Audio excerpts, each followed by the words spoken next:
So welcome to this breakout group on the stage of the Forerunner in the 2025 Conclave.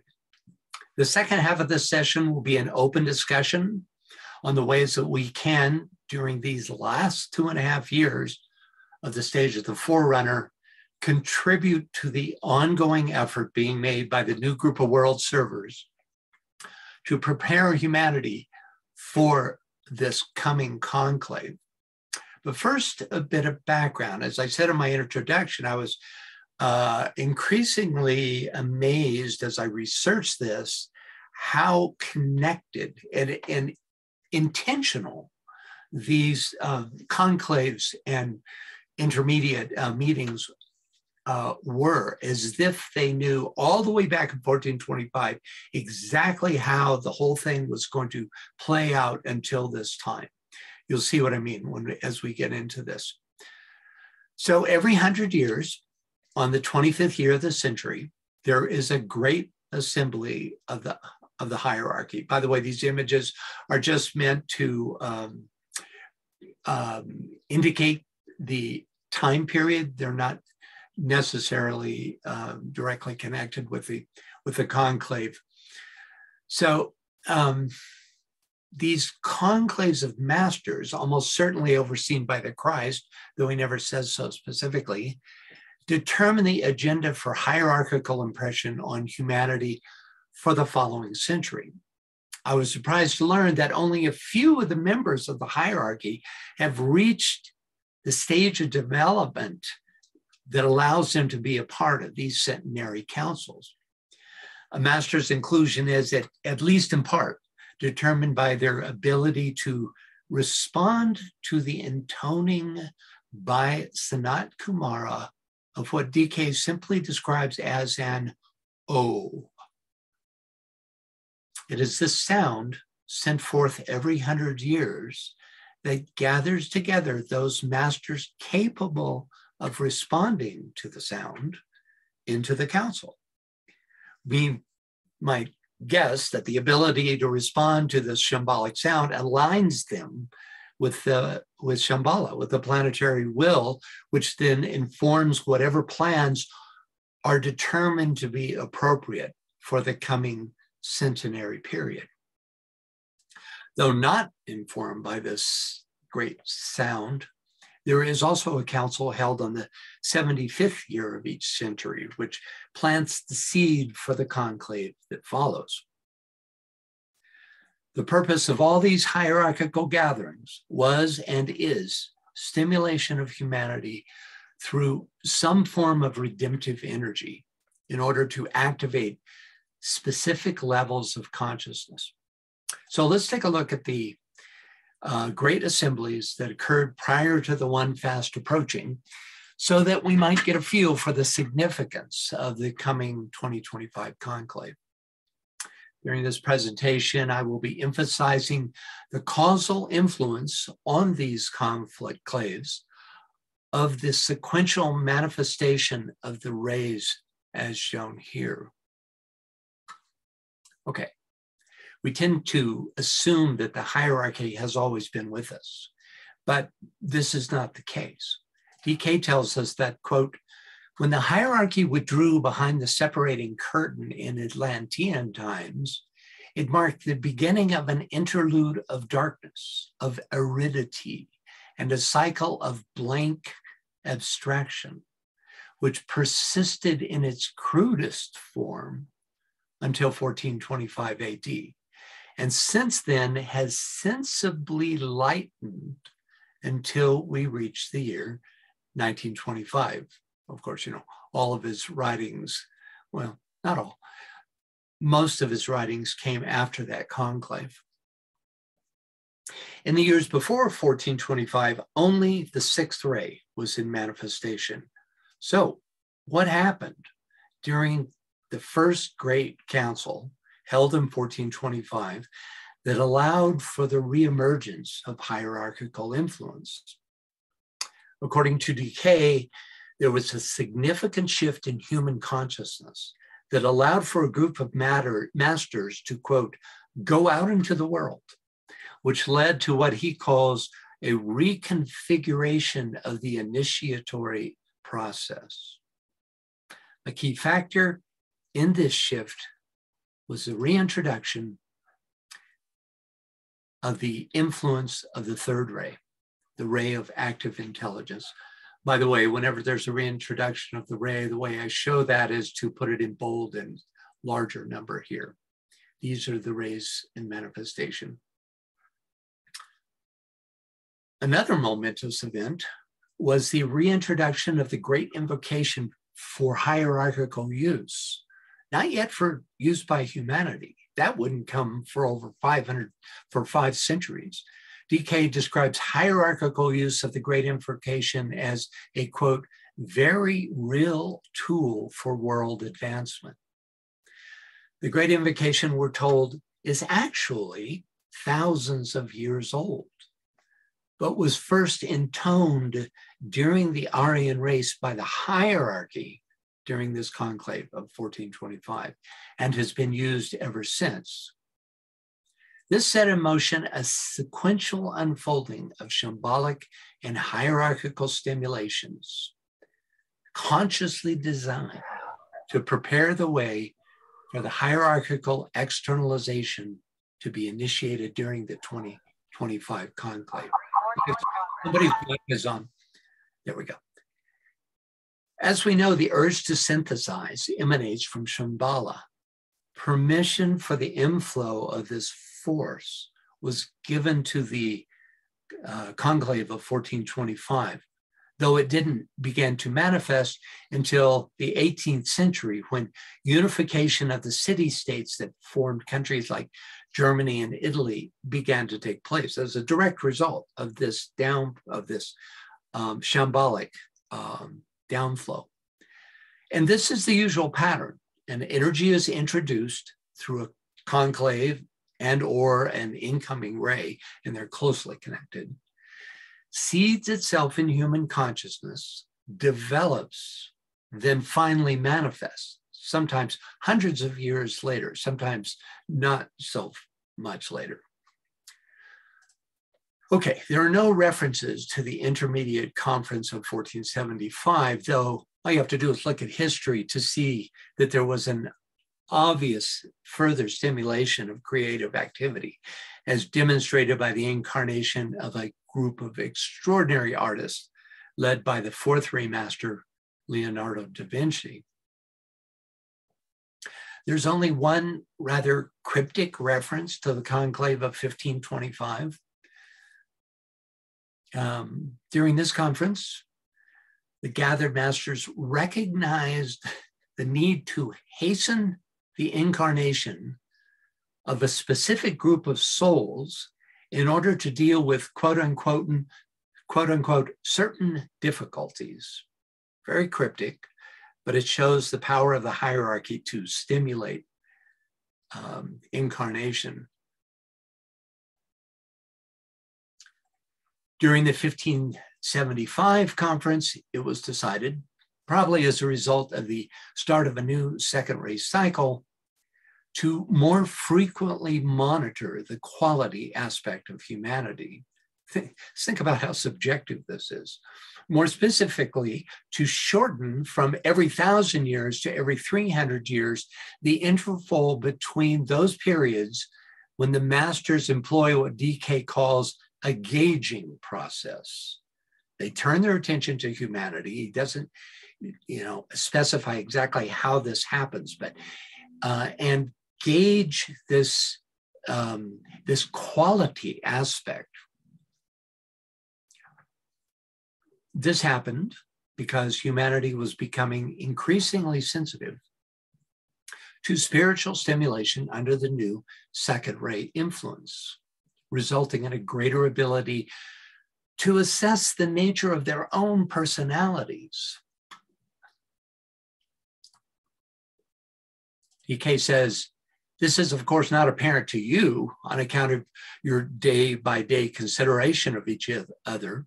It is, however, apparent to those who view humanity with greater disinterestedness, deeper understanding, and over much more extended cycles of time.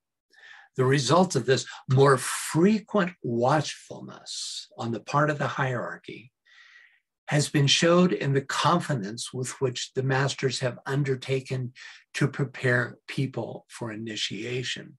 So in 1425, they opened the gate, released third ray energy, and turned their attention back to humanity.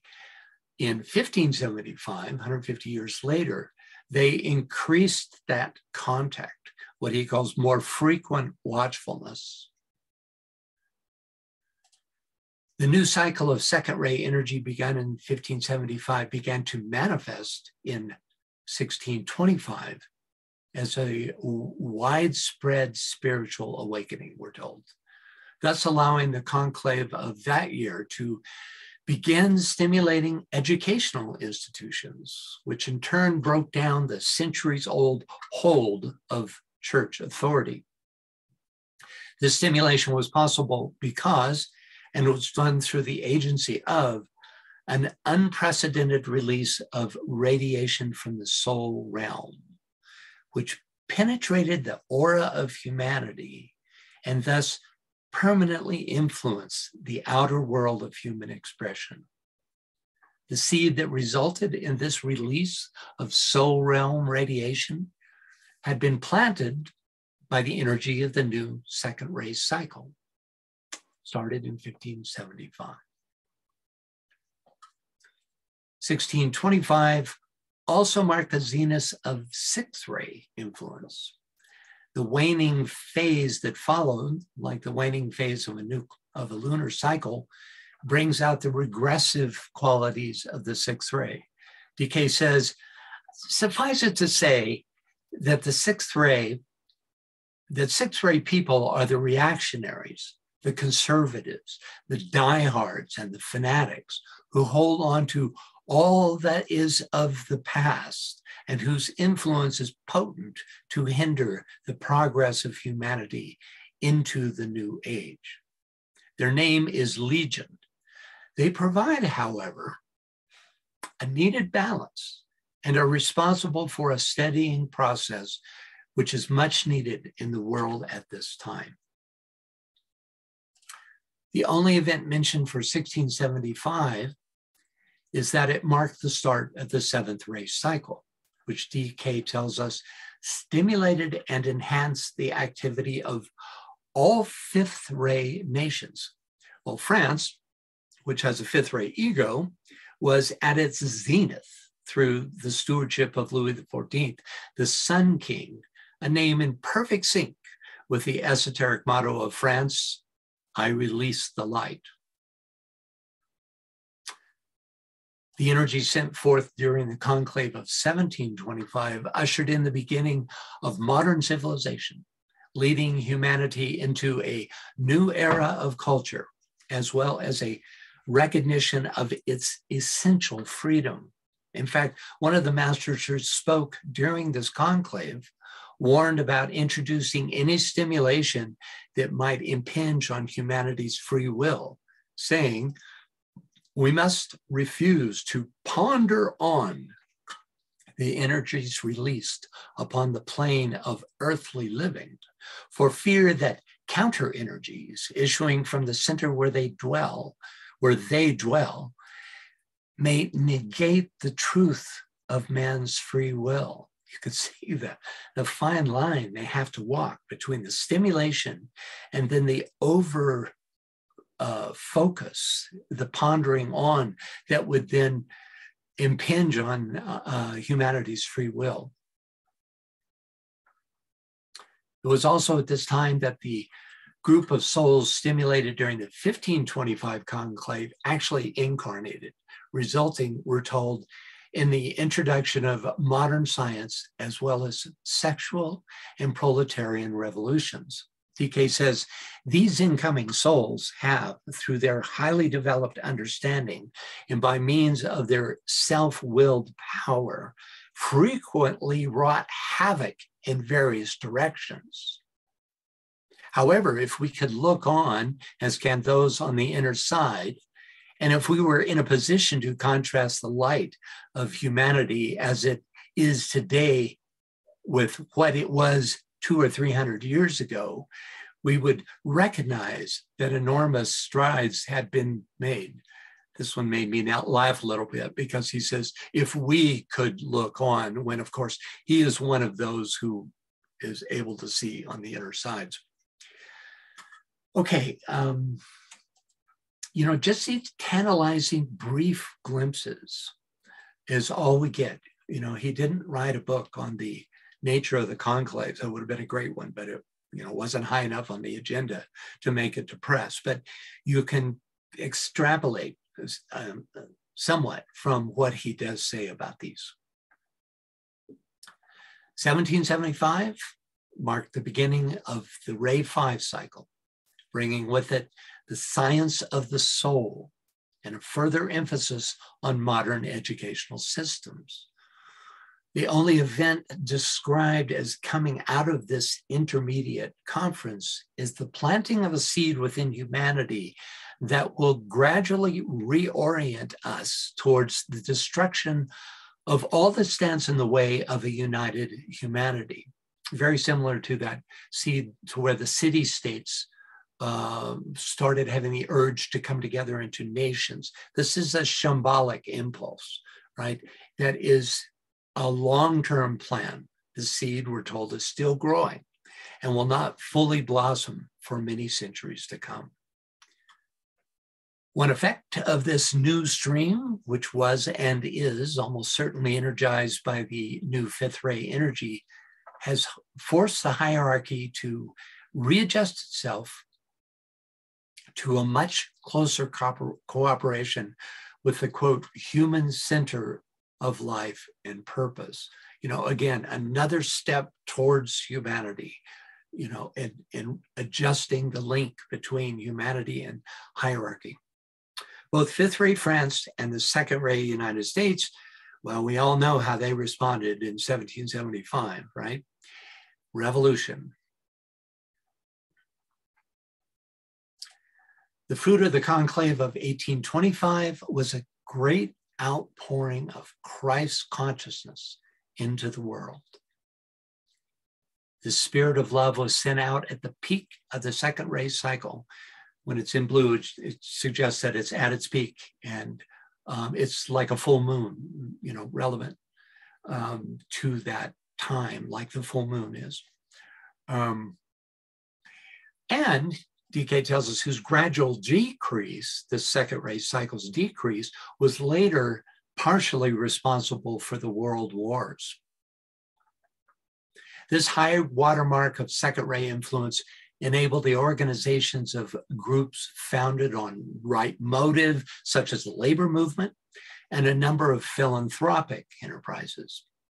Inspired educational processes came forth, as well as the planting of the seeds for future international cooperation. Again, that shambolic influence gradually taking hold. But perhaps the most momentous decision made at the 1825 conclave was to align Shambhala with humanity in such a way that these two centers could directly interact. This had and continues to have the effect of speeding up, this was a new one to me, speeding up personal, group, and planetary karma. And also has the effect of polarizing humanity's bandwidth of good and evil. You have the very good and the very bad manifesting, as has been demonstrated in every war since this conclave.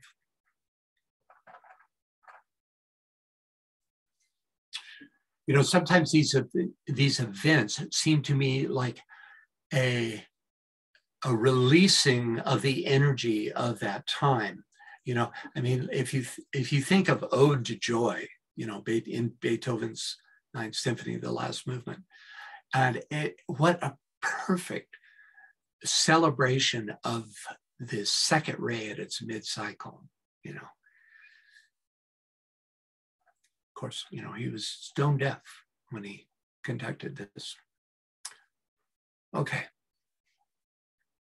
1875 initiated a number of hierarchical events. The seeds for the all-important 1925 conclave were planted. Group service, and this is interesting, group service on the astral plane was initiated. Though successful group work in dispelling world glamour wouldn't happen until much later. The Theosophical Society came into being in 1875, and through it, HPB made known the existence of the Masters of Wisdom. In recognition of this new form of the ancient wisdom teachings, DK made the following dedication on the title page of a treatise on cosmic fire. Dedicated with gratitude to Helena Petrovna Blavatsky, that great disciple who lighted her torch in the East and brought the light to Europe and America in 1875. But the introduction of Theosophy, followed shortly by the publication of Isis Unveiled, also had hierarchical ramifications. Up to 1875, initiation was both an individual and a sequential process. DK himself took his 5th initiation that year. But through the energy released in 1875, the age-old disciple-master relationship began to slowly be replaced with group initiation. You may have noticed that the hierarchical meetings on the 75th year of each century were, at least for 3 consecutive centuries, marked by the beginning of a ray cycle. The second ray in 1575, the 7th in 1675, and the 5th in 1775. The latter being the last of the rays to be activated until 2025, when the 4th ray will begin its new cycle. But 1875 also marked a ray cycle, the midpoint of the ray 3 cycle, which began in 1425. Of this event, the old commentary says, ray 3 completed its outgoing and began to curve upon itself and thus return. The waning of this ray crystallizes outdated thought forms, thus helping to prepare for the elimination of that which has outlived its usefulness. Okay, 1925 was a momentous conclave. DK says, only as history is made and we learn later the amazing nature of the epoch through which the race is passing, will humanity appreciate the significance of the work of the present hierarchy and the magnitude and the success of its achievements since 1925 as a result of the initial impulse instituted in 1875. This last phrase verifies the idea that the hierarchical meeting held on the 75th year of each century plants a seed, what DK calls an initial impulse, for the conclave that follows. 3 great potencies were released during the conclave of 1925. The first was a fresh inflow of the Christ principle of spiritual love, resulting in the immediate and rapid growth of all movements that promote peace, world understanding, goodwill, philanthropic effort, and the awakening of humanity to issues of brotherhood.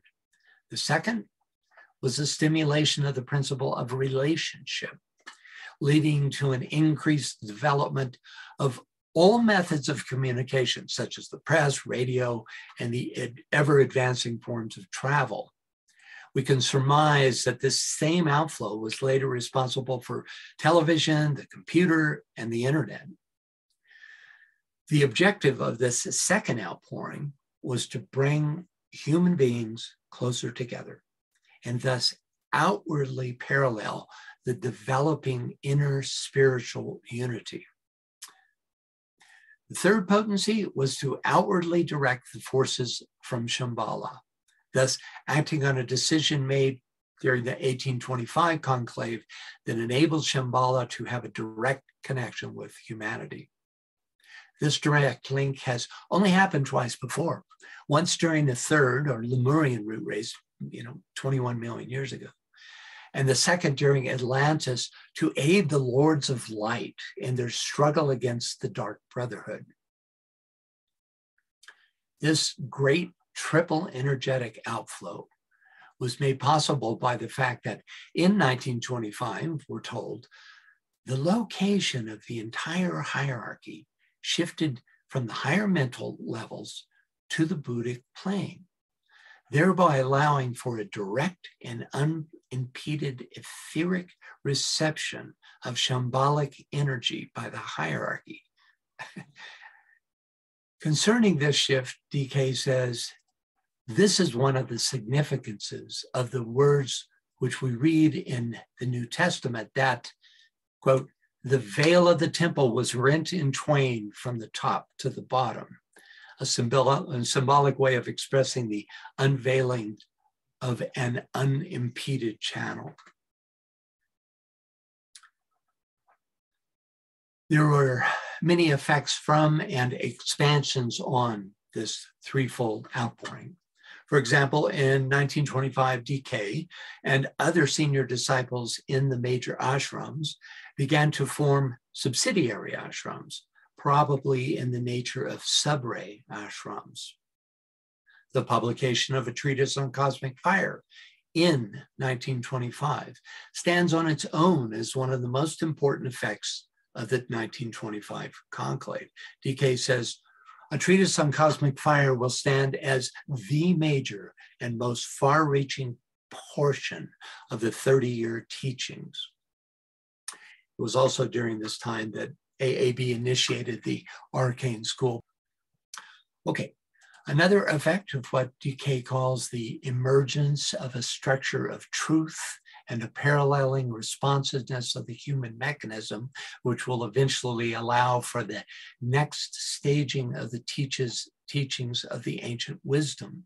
This next stage won't be so much about more information, but rather will initiate an upward shift in our ability to comprehend, which will allow us to, quote, share in the great hierarchical task of illuminating, precipitating, and lifting. So this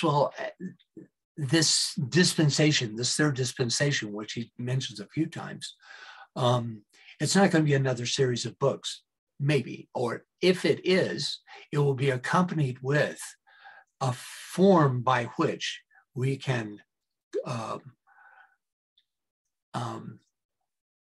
that will initiate an upward shift in our ability to comprehend and therefore allow us to share with the hierarchy. You know, this is part of the externalization, right? The task of illuminating and precipitating and lifting humanity. Okay, among the great triumphs of the 1925 conclave was the emergence of a band of advanced souls called the New Group of World Servers, whose purpose was and is to stimulate human consciousness in such a way that it evokes a response to the plan, a goal only possible because of humanity's current level of spiritual advancement, which the hierarchy has been stimulating since that first great conclave in 1425. In 1975, and again in the year 2000, a direct impact of shambhalic energy was loosed upon humanity. Each time this energy is sent forth, we're told, some fuller aspect of the divine plan is realized. DK tells us that shambhalic energy invariably results in synthesis and, quote, holds all things within the circle of divine love. There are a couple of conditional predictions centered around 1975 that arguably have not come to pass. One of these is a widespread realization of the scientific community of the existence of the soul. On this, DK says, the scientific inhibition in recognizing the fact of the soul as a creative factor will disappear. This discovery will be part of the acknowledged facts of science by the year 1975. Now, we might discuss this later after my presentation. Has this happened? It doesn't seem to me that science has come to a place of widespread acknowledgement. Now, I think there are scientists who are seeing their way into the fact of the soul. But at least from what I've seen, it's not as yet widespread. So if you got feedback on that, hold that thought and we'll get there. The second prediction concerns the third iteration of the ancient wisdom teachings, about which DK says, the teaching planned by the hierarchy to precede and condition the new age, the Aquarian age, falls into three categories. One, preparatory, given 1875 to 1890, written down by HPB. Intermediate, given 1919 to 1949, written down by AAB. Third, revelatory, emerging after 1975, to be given on a worldwide scale via the radio. So even if we concede that the radio is now the internet, it seems like the third revelatory phase of the teaching hasn't yet come forth. Of course, DK does say after 1975. So this brings us to the main theme of this talk, the imminent 2025 conclave. DK's descriptions of this great upcoming event make it clear that the triple energy stream given out in 1925 was definitely in preparation for this coming event, hence the name giving the years between 1965-ish and 2025, the stage of the forerunner. Not since the reestablishment of the influence of the hierarchy in 1425 has the year during which a conclave was held also marked the commencement of a ray cycle.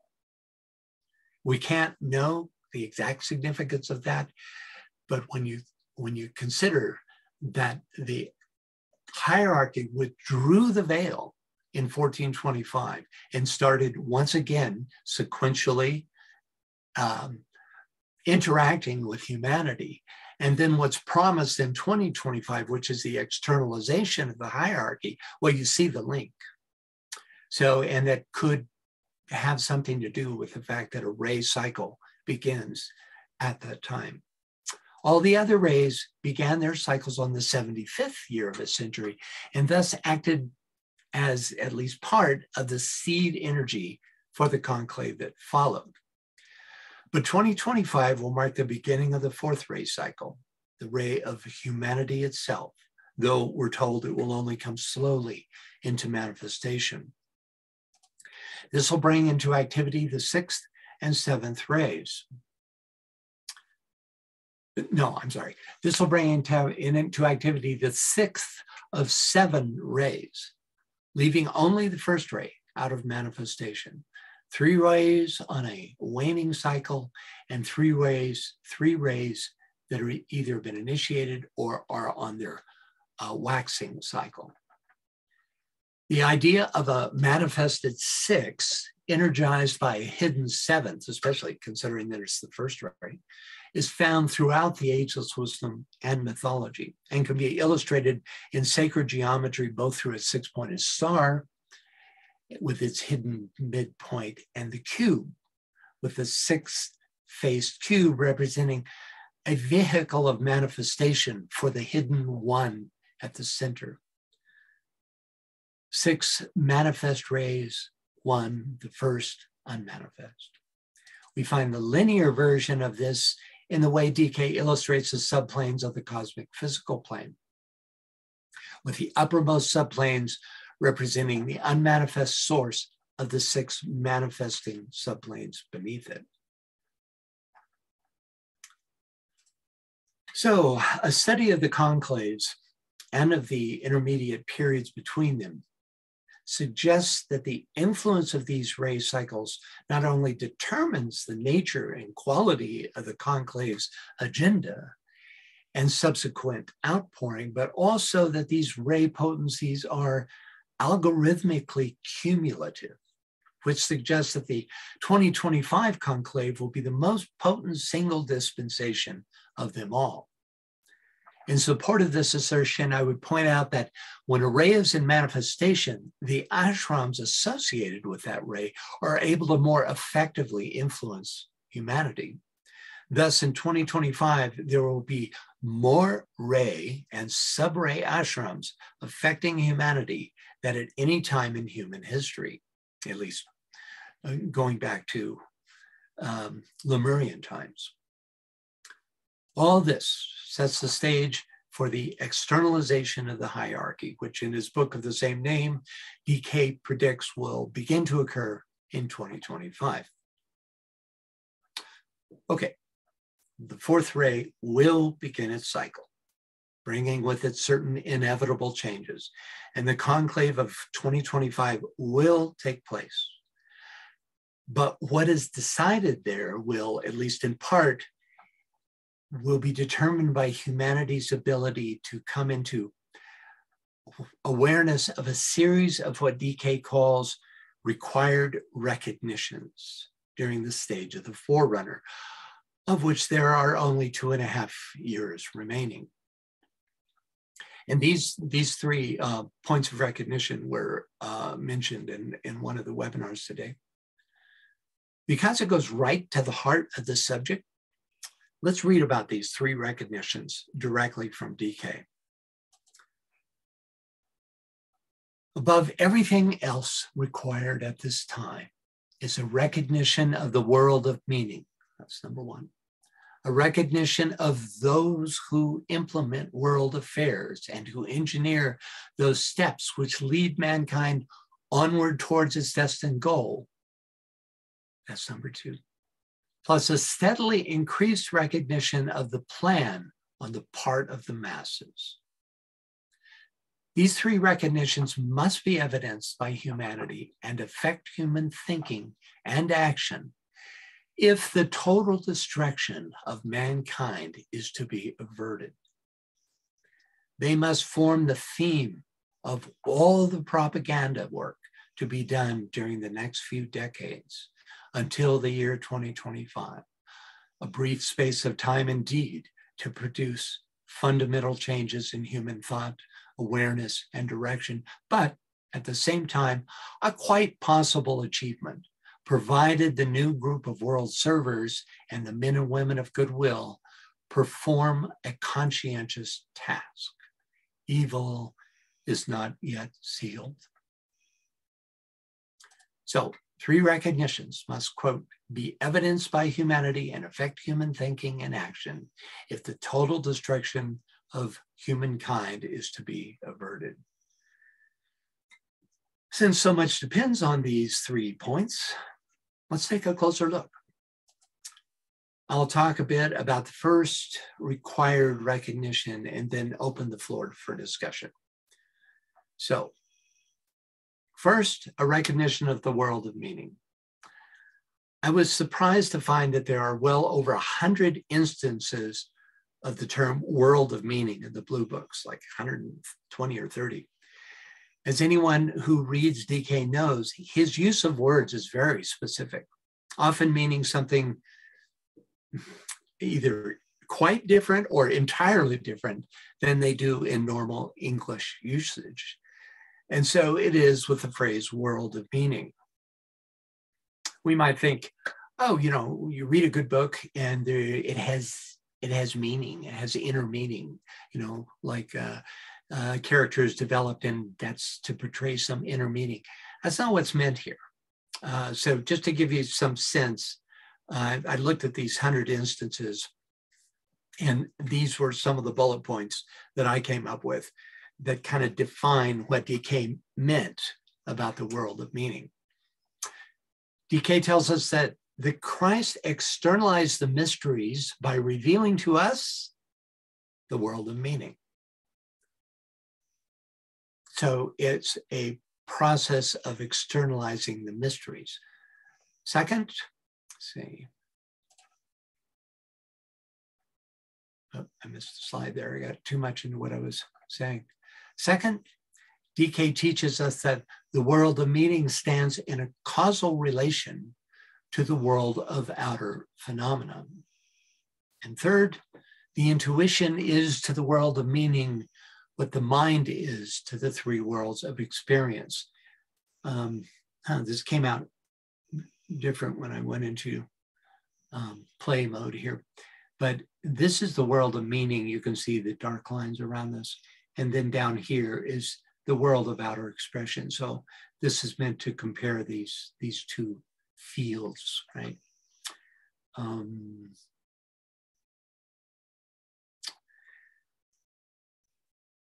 Okay, so the question up for discussion is, does humanity recognize the world of meaning? What evidence is there that humanity has achieved this recognition as DK defines it? The term recognition doesn't mean mastery or even facility, but something more like knows it to exist, knows that the world of meaning exists, at least knowing it to some degree. Also, in this idea of recognition, there's a quality of acknowledgement and acquiescence, right? It's, you know, recognizing suggests an acknowledgement of the existence and something of the idea of acquiescence in that. Thank you. And by the way, you know, when you're considering this question, you might start with the people that we know or know of, since it's, you know, it's pretty difficult for us to gauge whether the whole of humanity has achieved this recognition.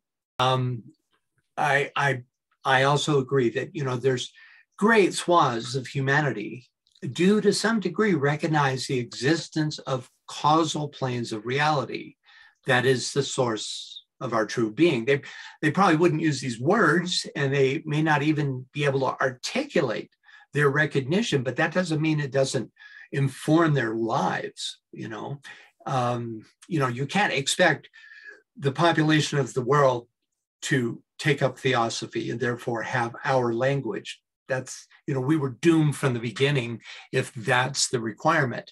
But I don't think that's what he's asking here. I'm thinking that he's talking about people who have informed their inner process, you know, and no, I'll say it another way, informed their outer lives through this recognition of the world of meaning. Like, for instance, the scientist David Bohm, who has done this amazing new science where he has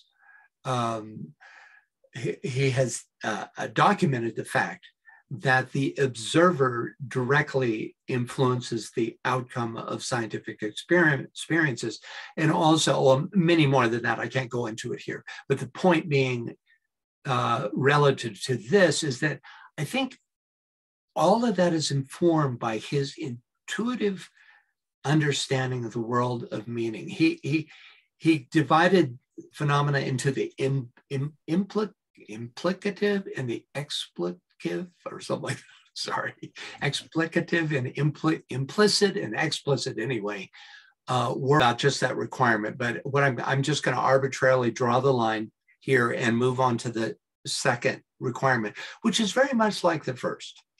A recognition of those who, both capitalized here, let me move on to my slide. Here we go. Of those who engineer those steps which lead humankind onward towards its destined goal.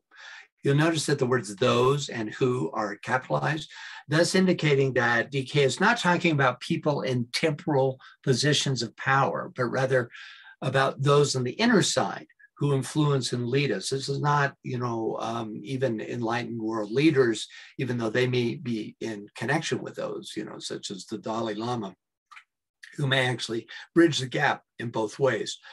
So the question is recognition of those who implement the world of affairs, recognition of those on the inner side. So the question up for discussion, does humanity recognize these great ones? Again, the word recognize doesn't mean seen and heard, or established a definite connection with, but rather something like knows within oneself the existence and acquiesces to the guidance of the great ones. So, any thoughts or comments about these? I think, and I bet Jose would agree with me, that this has also been largely accomplished, this recognition, because there are biographies and other descriptions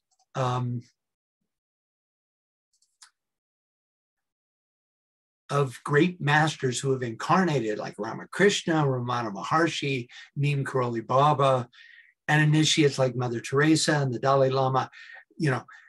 So there's more empirical evidence for this recognition than for the first. In fact, introducing people to these great ones is a great way to reveal the world of meaning, right? Using this as a tool for the first recognition. With me on this.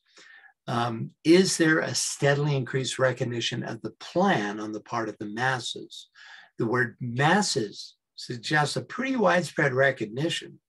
So it seems unlikely that DK has in mind a quote unquote theosophical understanding of the plan, but rather some awareness that humanity moves forward, not just as a result of random outer circumstances, but rather through some form of intelligent inner direction.